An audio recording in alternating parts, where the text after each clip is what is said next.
Homophobia. Homophobia encompasses a range of negative attitudes and feelings toward homosexuality or people who are identified or perceived as being lesbian, gay, bisexual or transgender. It has been defined as contempt, prejudice, aversion, hatred or antipathy, may be based on irrational fear, and is often related to religious beliefs. Homophobia is observable in critical and hostile behavior such as discrimination and violence on the basis of sexual orientations that are non-heterosexual.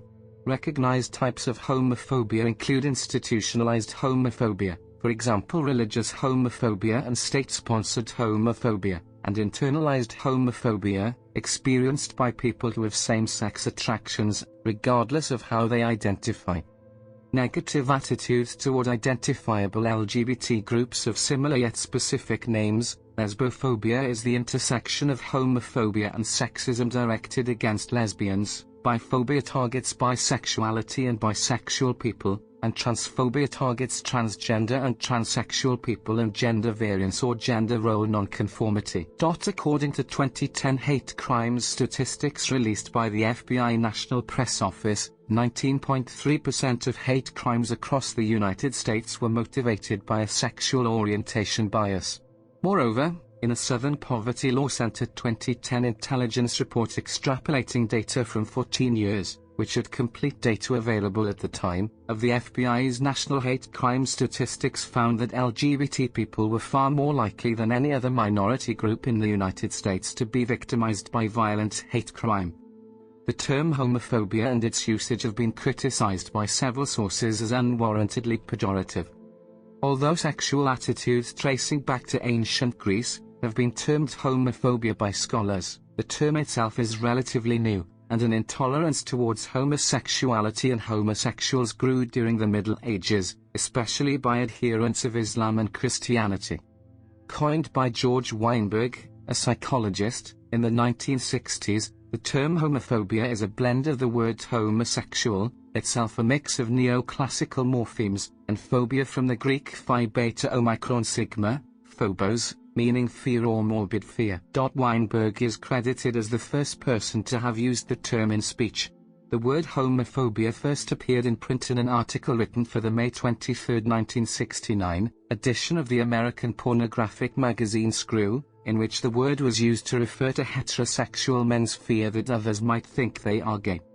Conceptualizing anti-LGBT prejudice as a social problem worthy of scholarly attention was not new.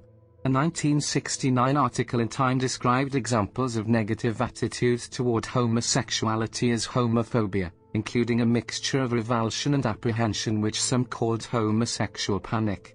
In 1971, Kenneth Smith used homophobia as a personality profile to describe the psychological aversion to homosexuality. Weinberg also used it this way in his 1972 book Society and the Healthy Homosexual, published 1 year before the American Psychiatric Association voted to remove homosexuality from its list of mental disorders. Weinberg's term became an important tool for gay and lesbian activists, advocates, and their allies. He describes the concept as a medical phobia. Phobia about homosexuals. It was a fear of homosexuals which seemed to be associated with a fear of contagion, a fear of reducing the things one fought for, home and family. It was a religious fear and it had led to great brutality as fear always does. In 1981, homophobia was used for the first time in the Times to report that the General Synod of the Church of England voted to refuse to condemn homosexuality. Homophobia manifests in different forms, and a number of different types have been postulated, among which are internalized homophobia, social homophobia, emotional homophobia, rationalized homophobia, and others.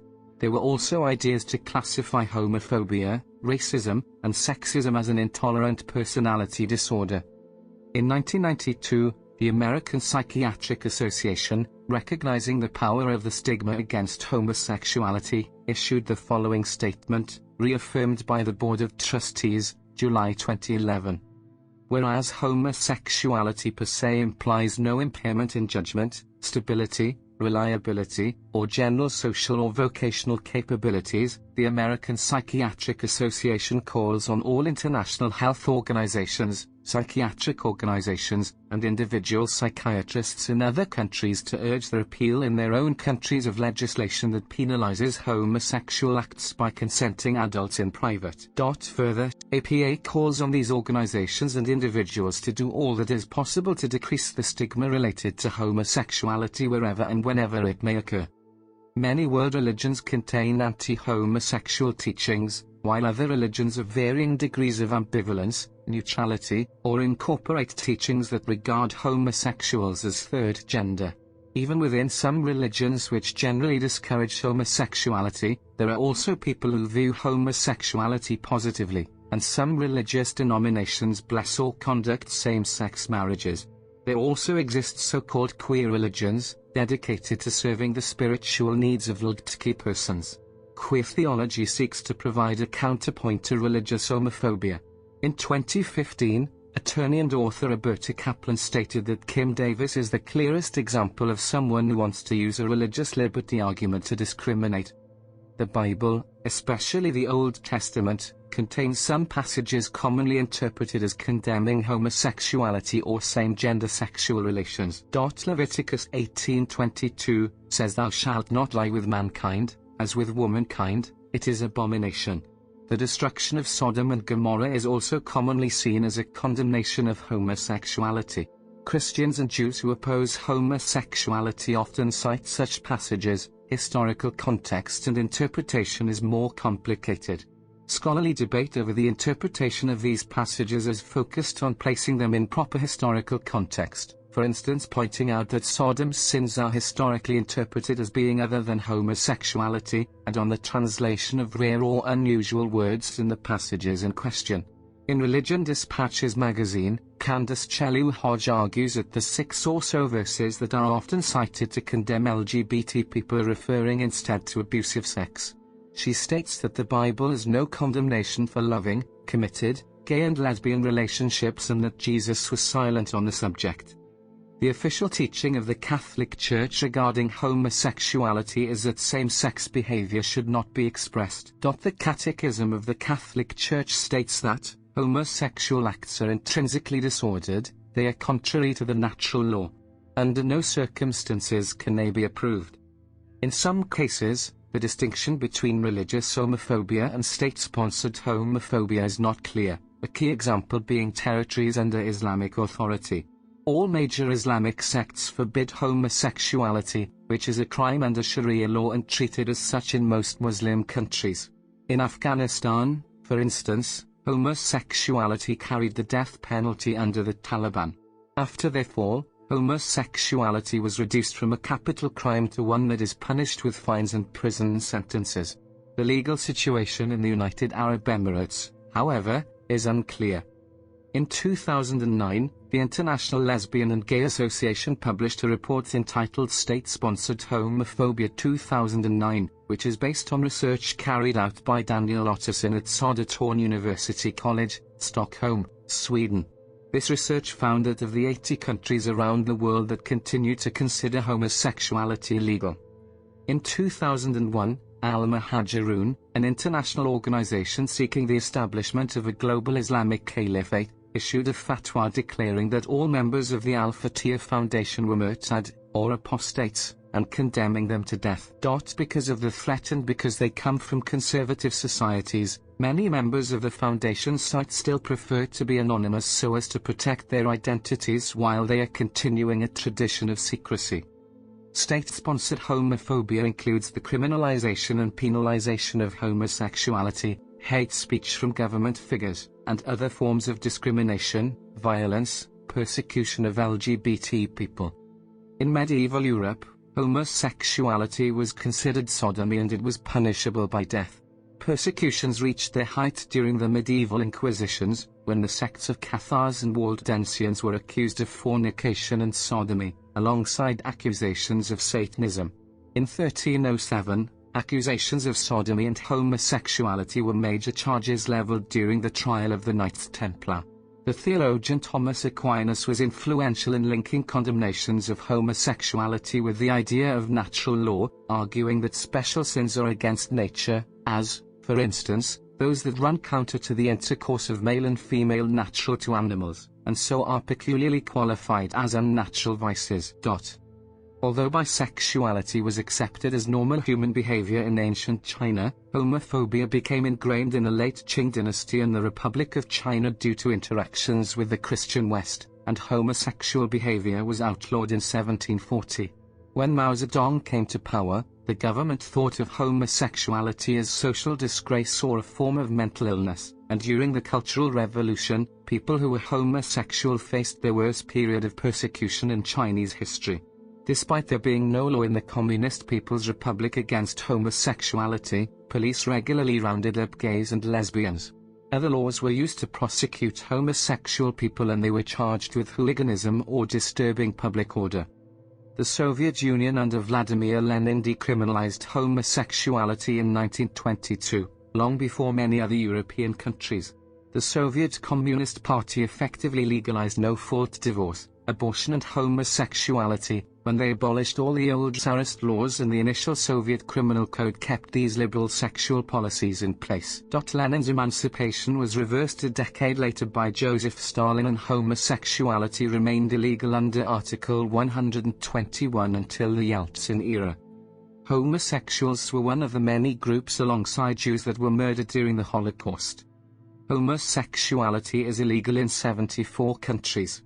The North Korean government condemns Western gay culture as a vice caused by the decadence of a capitalist society, and it denounces it as promoting consumerism, classism, and promiscuity.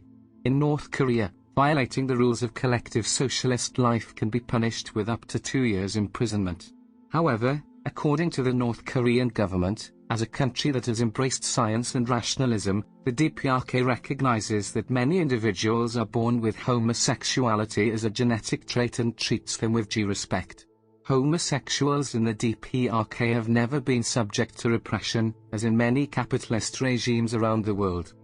Robert Mugabe, the former president of Zimbabwe, has waged a violent campaign against LGBT people, arguing that before colonization, Zimbabweans did not engage in homosexual acts. His first major public condemnation of homosexuality was in August 1995, during the Zimbabwe International Book Fair. He told an audience, "If you see people parading themselves as lesbians and gays, arrest them and hand them over to the police." In September 1995, Zimbabwe's parliament introduced legislation banning homosexual acts. In 1997, a court found Canaan Banana, Mugabe's predecessor and the first president of Zimbabwe, guilty of 11 counts of sodomy and indecent assault. Internalized homophobia refers to negative stereotypes, beliefs, stigma, and prejudice about homosexuality and LGBT people that a person with same-sex attraction turns inward on themselves, whether or not they identify as LGBT. The degree to which someone is affected by these ideas depends on how much and which ideas they have consciously and subconsciously internalized. These negative beliefs can be mitigated with education, life experience and therapy, especially with gay-friendly psychotherapy/analysis. Internalized homophobia also applies to conscious or unconscious behaviors which a person feels the need to promote or conform to cultural expectations of heteronormativity or heterosexism. This can include extreme repression and denial coupled with forced outward displays of heteronormative behavior for the purpose of appearing or attempting to feel normal or accepted. Other expressions of internalized homophobia can also be subtle. Some less overt behaviors may include making assumptions about the gender of a person's romantic partner, or about gender roles. Some researchers also apply this label to LGBT people who support compromise policies, such as those that find civil unions acceptable in place of same-sex marriage. Some studies have shown that people who are homophobic are more likely to have repressed homosexual desires. In 1996, a controlled study of 64 heterosexual men at the University of Georgia found that men who were found to be homophobic were considerably more likely to experience more erectile responses when exposed to homoerotic images than non-homophobic men. Another study in 2012 arrived at similar results when researchers found that students who came from the most rigid anti-gay homes were most likely to reveal repressed homosexual attraction. The researchers said that this explained why some religious leaders who denounce homosexuality are later revealed to have secret homosexual relations. They noted that these people are at war with themselves and are turning this internal conflict outward. A 2016 eye-tracking study showed that heterosexual men with high negative impulse reactions toward homosexuals gazed for longer periods at homosexual imagery than other heterosexual men. According to Chevelle et al., these findings reinforce the necessity to consider that homophobia might reflect concerns about sexuality in general and not homosexuality in particular. Researcher Ian R. Williamson, in his 1998 paper Internalized Homophobia and Health Issues Affecting Lesbians and Gay Men, finds the term homophobia to be highly problematic, but for reasons of continuity and consistency with the majority of other publications on the issue retains its use rather than using more accurate but obscure terminology. The phrase internalized sexual stigma is sometimes used in place to represent internalized homophobia. An internalized stigma arises when a person believes negative stereotypes about themselves, regardless of where the stereotypes come from.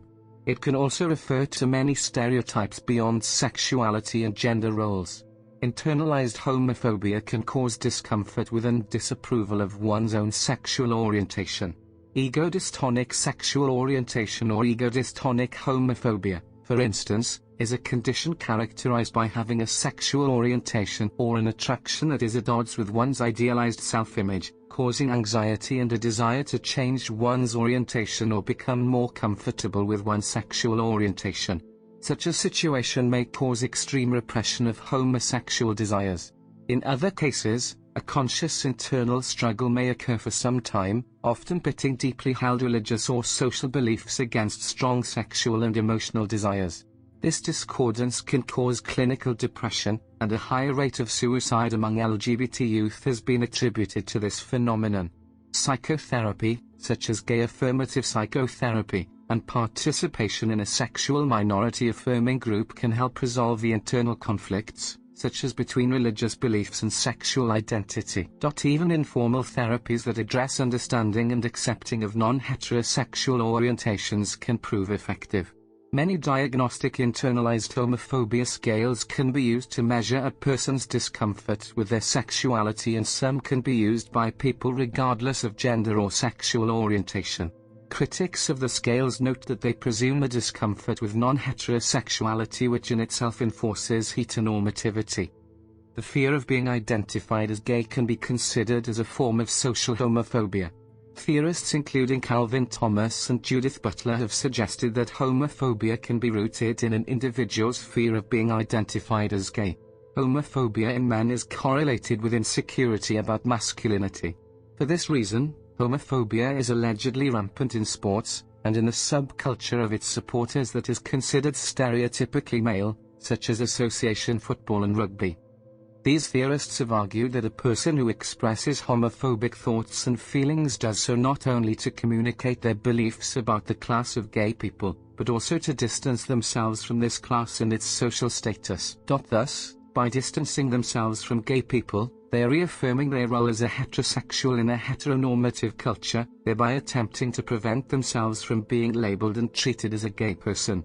This interpretation alludes to the idea that a person may posit violent opposition to the other as a means of establishing their own identity as part of the majority and thus gaining social validation.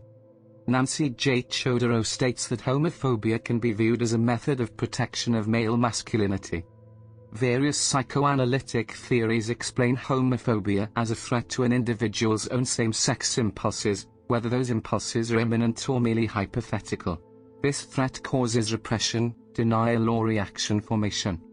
Disapproval of homosexuality and of gay people is not evenly distributed throughout society, but is more or less pronounced according to age, ethnicity, geographic location, race, sex, social class, education, partisan identification and religious status. According to UK HIV/AIDS charity Avert, religious views, lack of homosexual feelings or experiences, and lack of interaction with gay people are strongly associated with such views.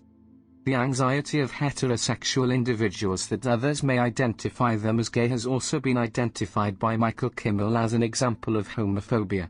The taunting of boys seen as eccentric is said to be endemic in rural and suburban American schools, and has been associated with risk-taking behavior and outbursts of violence by boys seeking revenge or trying to assert their masculinity. Homophobic bullying is also very common in schools in the United Kingdom. In some cases, the works of authors who merely have the word gay in their name or works about things also contain the name have been destroyed because of a perceived pro-homosexual bias. In the United States, attitudes about people who are homosexual may vary on the basis of partisan identification. Republicans are far more likely than Democrats to have negative attitudes about people who are gay and lesbian, according to surveys conducted by the National Election Studies from 2000 through 2004. This disparity is shown in the graph on the right, which is from a book published in 2008 by Joseph Freud. The tendency of Republicans to view gay and lesbian people negatively could be based on homophobia, religious beliefs, or conservatism with respect to the traditional family. Homophobia also varies by region. Statistics show that the southern United States has more reports of anti-gay prejudice than any other region in the US.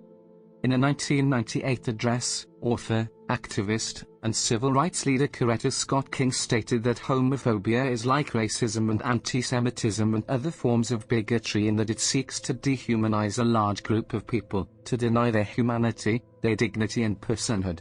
One study of white adolescent males conducted at the University of Cincinnati by Janet Baker has been used to argue that negative feelings towards gay people are also associated with other discriminatory behaviors.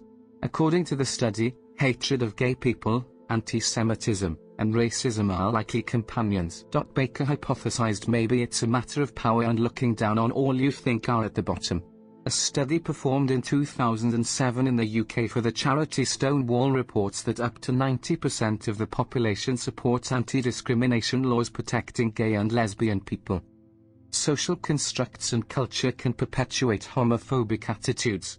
Such cultural sources in the black community include: sources of homophobia in the white community include: professional sports in many countries involves homophobic expressions by star athletes and by fans. Incidents in the United States have included.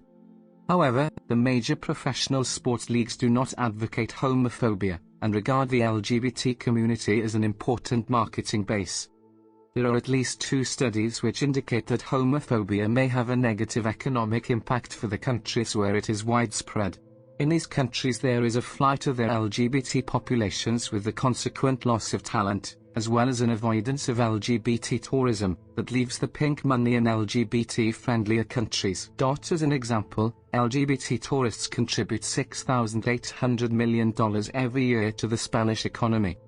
As soon as 2005, an editorial from the New York Times related the politics of Don't Ask, Don't Tell in the US Army with the lack of translators from Arabic, and with a delay in the translation of Arabic documents, calculated to be about 120,000 hours at the time. Since 1998, with the introduction of the new policy, about 20 Arabic translators had been expelled from the army, specifically during the years the US was involved in wars in Iraq and Afghanistan. Lee Badgett, an economist at the University of Massachusetts Amherst, presented in March 2014 in a meeting of the World Bank the results of a study about the economical impact of homophobia in India. Only in health expenses, caused by depression, suicide, and HIV treatment, India would have spent additional $23,100 million due to homophobia. On top, there would be costs caused by violence, workplace loss, rejection of the family, and bullying at school, that would result in a lower education level, lower productivity, lower wages, worse health, and a lower life expectancy among the LGBT population. In total, she estimated for 2014 in India a loss of up to $30,800 million, or 1.7% of the Indian GDP. The LGBT activist Adebisi Alimi, in a preliminary estimation, has calculated that the economic loss due to homophobia in Nigeria is about 1% of its GDP. Taking into account that in 2015 homosexuality is still illegal in 36 of the 54 African countries, the money lost due to homophobia in the continent could amount to hundreds of millions of dollars every year. A study had been conducted regarding socio-ecological measurement of homophobia for all countries and its public health impact for 158 countries. They had found that prejudice against gay people, the economic cost is $119.1 billion of GDP and worldwide. They had found Asian economical loss is $88.29 billion for homophobia and for $8.04 billion for Latin America and Caribbean. Economical cost of East Asia and Middle Asia is $10.85 billion. Economical cost of Middle East and North Africa is $16.92 billion. The researcher suggested that 1% decrease in the level of homophobia is associated with a 10% increase in the gross domestic product per capita. Most international human rights organizations, such as Human Rights Watch and Amnesty International, condemn laws that make homosexual relations between consenting adults a crime. Since 1994, the United Nations Human Rights Committee has also ruled that such laws violated the right to privacy guaranteed in the Universal Declaration of Human Rights and the International Covenant on Civil and Political Rights. In 2008, the Roman Catholic Church issued a statement which urges states to do away with criminal penalties against. The statement, however, was addressed to reject a resolution by the UN Assembly that would have precisely called for an end of penalties against homosexuals in the world. In March 2010, the Committee of Ministers of the Council of Europe adopted a recommendation on measures to combat discrimination on grounds of sexual orientation or gender identity, described by Co-Secretary General as the first legal instrument in the world dealing specifically with one of the most long-lasting and difficult forms of discrimination to combat. To combat homophobia, the LGBT community uses events such as gay pride parades and political activism. This is criticized by some as counterproductive though, as gay pride parades showcase what could be seen as more extreme sexuality, fetish-based and gender-variant aspects of LGBT culture. One form of organized resistance to homophobia is the International Day Against Homophobia, first celebrated May 17, 2005 and related activities in more than 40 countries. The four largest countries of Latin America developed mass media campaigns against homophobia since 2002. In addition to public expression, legislation has been designed, controversially, to oppose homophobia, as in hate speech, hate crime, and laws against discrimination on the basis of sexual orientation. Successful preventative strategies against homophobic prejudice and bullying in schools have included teaching pupils about historical figures who were gay, or who suffered discrimination because of their sexuality. Some argue that anti-LGBT prejudice is immoral and goes above and beyond the effects on that class of people. Warren J. Blumenfeld argues that this emotion gains a dimension beyond itself, as a tool for extreme right-wing conservatives and fundamentalist religious groups and as a restricting factor on gender relations as to the weight associated with performing each role accordingly. Furthermore, Blumenfeld in particular stated, anti-gay bias causes young people to engage in sexual behavior earlier in order to prove that they are straight. Anti-gay bias contributed significantly to the spread of the AIDS epidemic. Anti-gay bias prevents the ability of schools to create effective honest sexual education programs that would save children's lives and prevent STDs. Drawing upon research by Arizona State University Professor Elizabeth Segal, University of Memphis professors Robin Lennon-Deering and Elena de la Vega argued in a 2016 article published in the Journal of Homosexuality that homophobia could be reduced through exposure, explanation, and experience. Researchers have proposed alternative terms to describe prejudice and discrimination against LGBT people. Some of these alternatives show more semantic transparency while others do not include phobia. People and groups have objected to the use of the term homophobia. Use of homophobia, homophobic, and homophobe has been criticized as pejorative against LGBT rights opponents. Behavioral scientists William O'Donoghue and Christine Cazales stated in 1993 that as is usually used, makes an illegitimately pejorative evaluation of certain open and debatable value positions, much like the former disease construct of homosexuality itself, arguing that the term may be used as an ad hominem argument against those who advocate values or positions of which the user does not approve. Philosopher Gary Caldwell stated in 1999 that the boundary of the term homophobia is made so elastic that it can stretch around, not just phobias, but every kind of rational fear as well, and not just around every kind of fear, but also around every critical posture or idea that anyone may have about the practice of homosexuality. In 2012, the Associated Press style book was revised to advise against using non-clinical words with the suffix phobia, including homophobia, in political and social contexts. AP Deputy Standards Editor Dave Minthorn said the word homophobia suggests a severe mental disorder, and that it could be substituted with anti-gay or similar phrasing. The AP's decision was criticized in some media outlets, especially those in the LGBT area, who argued that homophobia did not necessarily have to be interpreted in a strict clinical sense.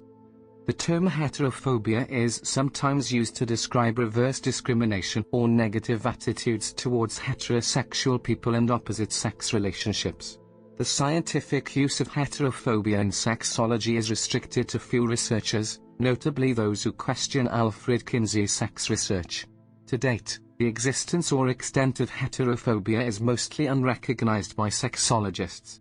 Beyond sexology, there is no consensus as to the meaning of the term because it is also used to mean fear of the opposite, such as in Pierre Tagweef's The Force of Prejudice, on racism and its doubles.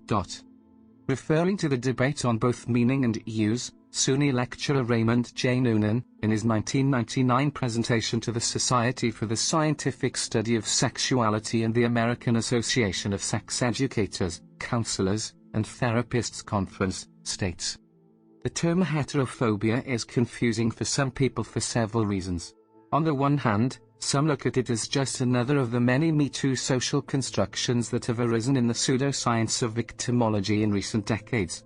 Others look at the parallelism between heterophobia and homophobia, and suggest that the former trivializes the latter. For others, it is merely a curiosity or parallel construction word game. But for others still, it is part of both the recognition and politicization of heterosexuals' cultural interests in contrast to those of gays, particularly where those interests are perceived to clash." Stephen M. White and Louis R. Franzini introduced the related term heteronegativism to refer to the considerable range of negative feelings that some gay individuals may hold and express toward heterosexuals. This term is preferred to heterophobia because it does not imply extreme or irrational fear. Because it does not imply extreme or irrational fear. Because it does not imply extreme or irrational fear. Because it does not imply extreme or irrational fear. Because it